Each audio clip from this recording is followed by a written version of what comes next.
KM Mani ഫൗണ്ടേഷന് സ്ഥലം അനുവദിച്ച് സംസ്ഥാന സർക്കാർ. തിരുവനന്തപുരം നഗരത്തിലെ പ്രധാന കേന്ദ്രമായ കവടിയാറിലാണ് 25 സെന്റ് സ്ഥലം അനുവദിച്ചത്. തലശ്ശേരി വാടിക്കകത്ത് 1.139 ഏക്കർ ഭൂമിയിൽ കോടിയേരി ബാലകൃഷ്ണൻ സ്മാരക പഠന ഗവേഷണ കേന്ദ്രം സ്ഥാപിക്കും. സർക്കാർ ആർട്സ് ആൻഡ് സയൻസ് കോളേജുകളിൽ 48 തസ്തികകൾ സൃഷ്ടിക്കാനും മന്ത്രിസഭാ യോഗം തീരുമാനിച്ചിട്ടുണ്ട്. ഉമേഷ് ബാലകൃഷ്ണൻ ചെയ്യുന്ന ഉമേഷ്, ഒരുപാട് തീരുമാനങ്ങളുടെ ഏറ്റവും പ്രധാനപ്പെട്ടത് KM മാണി ഫൗണ്ടേഷൻ സ്ഥലമാണ്. ഇന്നാണ് ഈ പറയുന്ന പോലെ കേരള കോൺഗ്രസ് എം ഇടത് ഉറച്ചു നിൽക്കുമെന്നൊരു ഉറപ്പ് നൽകിയത്. ഇതിന് പിന്നാലെയാണ് ഇത്തരത്തിൽ തീരുമാനം വരുന്നത്. റിവാർഡായി വ്യാഖ്യാനിക്കാമോ വിവരങ്ങൾ?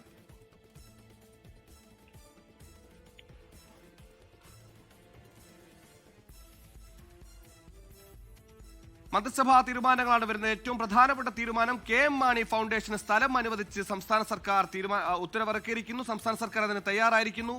കഴിഞ്ഞ കുറച്ച് ദിവസങ്ങളായി ജോസ് കെ മാണി ഇടത്തോട്ടോ വലത്തോട്ടോ എന്നൊരു അഭ്യൂഹം കേരള രാഷ്ട്രീയത്തെ പിടിച്ചുകുലുക്കുന്നതിനിടെ എങ്ങോട്ടുമില്ല, ഇടതോരത്ത് ഉറച്ചു നിൽക്കുമെന്ന് ജോസ് കെ മാണി പറഞ്ഞ് അല്പമണിക്കൂറുകൾ മാത്രം പിന്നിടുമ്പോഴാണ് ഒരു തീരുമാനമുണ്ടാകുന്നത്. നേരത്തെ തന്നെ തീരുമാനിച്ച കാര്യമാണോ, പ്രഖ്യാപനം ഉണ്ടായതാണോ നടക്കുമുള്ള കാര്യങ്ങൾ വ്യക്തത വരേണ്ടതുണ്ട്. എന്തായാലും ഒരു പ്രധാനപ്പെട്ട തീരുമാനം വന്നിരിക്കുന്നു. അതിനപ്പുറത്തേക്ക് തിരുവനന്തപുരം നഗരത്തിലെ പ്രധാന കേന്ദ്രമായ കവടിയാറിലാണ് ഇത്തരത്തിൽ KM മാണി ഫൗണ്ടേഷൻ 25 സെന്റ് സ്ഥലം അനുവദിച്ചിരിക്കുന്നത്. തലശ്ശേരി വാടിക്കകത്ത് 1 ഏക്കർ ഭൂമിയാണ് കോടിയേരി ബാലകൃഷ്ണൻ സ്മാരക പഠന ഗവേഷണ കേന്ദ്രം സ്ഥാപിക്കാനായും അനുവദിച്ചിരിക്കുന്നത്. ഉമേഷ് ബാലകൃഷ്ണൻ തിരുവനന്തപുരത്ത് വിവരങ്ങളുമായി ചെയ്യുന്നു. ഉമേഷ്, കേൾക്കാമെങ്കിൽ പറയൂ. സുഖയിൽ എന്തായാലും ഒരു ഭാഗത്ത് മുന്നണി മാറ്റ ചർച്ചകൾ ഒരു ഭാഗത്ത് സജീവമാകുന്ന ഘട്ടത്തിൽ എന്തായാലും ഇപ്പോൾ ഇന്ന് തന്നെ മുന്നണി മാറ്റമില്ല എന്ന് ജോസ് കെ മാണി പ്രഖ്യാപിച്ചു. തൊട്ട് പിന്നാലെ ഇപ്പോൾ മന്ത്രിസഭാ യോഗ തീരുമാനങ്ങൾ പുറത്തു വന്നിരിക്കുന്നു. തിരുവനന്തപുരം കവടിയാറിൽ 25 സെന്റ് ഭൂമിയാണ് KM മാണി ഫൗണ്ടേഷന് KM Mani memorial institute for social transformation എന്ന സ്ഥാപനത്തിന് വേണ്ടി നൽകുന്നത്. 30 വർഷത്തേക്ക് പാട്ടത്തിനാണ്. 100 രൂപ എന്ന നിരക്കിലാണ് പാട്ടത്തിന് നൽകുന്നത്. കൂടാതെ കോടിയേരി പഠന ഗവേഷണ കേന്ദ്രത്തിന് ഏകദേശം 1 ഏക്കറിൽ കൂടുതൽ ഭൂമി 30 വർഷത്തേക്ക് സമാനമായി പാട്ടത്തിന് നൽകുന്നു. ഒരാറിന് 100 രൂപ നിരക്കിൽ തന്നെ 30 വർഷത്തേക്ക് പാട്ടത്തിന് നൽകാനും തീരുമാനിച്ചിട്ടുണ്ട്. എന്തായാലും ഒരു ഭാഗത്ത് ഈ മുന്നണി മാറ്റ ചർച്ചകൾ സജീവമാകുന്നു. ഒരു ഭാഗത്ത് ഇന്നാണ് ജോസ് കെ മാണി ഇതുമായി ബന്ധപ്പെട്ട് ഈ സജീവമായി ചർച്ചകൾ ഒരു ഭാഗത്ത് നിൽക്കുമ്പോഴും ആ മുന്നണി മാറ്റം ഇല്ല, LDF തുടരുമെന്നുള്ള പ്രഖ്യാപനവും എല്ലാം നടക്കുന്നത്. സ്ഥലം നൽകണമെന്ന ആവശ്യവുമായി നേരത്തെ എന്തെങ്കിലും നിവേദനങ്ങളോ അപേക്ഷകളോ ഒക്കെ കേരള കോൺഗ്രസ് എം നൽകിയിട്ടുണ്ടോ? ഒരു സടപടാന്നുണ്ടായ തീരുമാനമാണോ?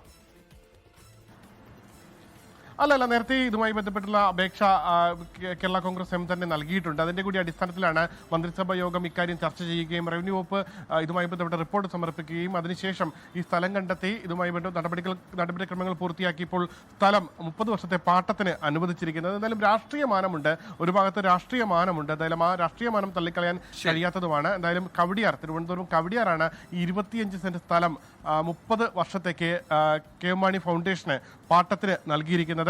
KM Mani memorial institute for social transformation എന്ന സ്ഥാപനമായിരിക്കും ഈ കവടിയാറിലെ 25 സെന്റ് സ്ഥലത്ത് നിർമ്മിക്കാൻ പോകുന്നത്. അതുകൂടാതെ കണ്ണൂരിലാണ് തലശ്ശേരി വാടിക്കകത്താണ് 1 ഏക്കർ ഭൂമി കോടിയേരി രാഷ്ട്രീയമാനമുണ്ടെന്ന കാര്യത്തിൽ സംശയമില്ല. കാരണം 5 വർഷമായി പിണറായി സർക്കാർ ഭരിച്ചുകൊണ്ടിരിക്കുകയാണ്, രണ്ടാം പിണറായി സർക്കാർ. അതിനിടയിൽ അവസാന മാസങ്ങളിൽ ഇത്തരത്തിലൊരു അഭ്യൂഹങ്ങളൊക്കെ പരക്കുന്നതിനിടെ ഇടതോരത്ത് ഉറച്ചു നിൽക്കുമെന്ന് ജോസ് കെ മാണി പ്രഖ്യാപിച്ചതിന് പിന്നാലെയാണ് KM മാണി ഫൗണ്ടേഷൻ 25 സെന്റ് സ്ഥലം അനുവദിച്ചിരിക്കുന്നത്. ലോകത്തെവിടെയായാലും ഏത് സമയത്തും 24 വാർത്തകളും ഓഗ്മെന്റഡ് റിയാലിറ്റി പാക്കേജുകളും എക്സ്പ്ലെയിനറുകളും വിശദമായി കാണാൻ ഞങ്ങളുടെ YouTube ചാനൽ നിങ്ങൾക്ക് സബ്സ്ക്രൈബ് ചെയ്യാം.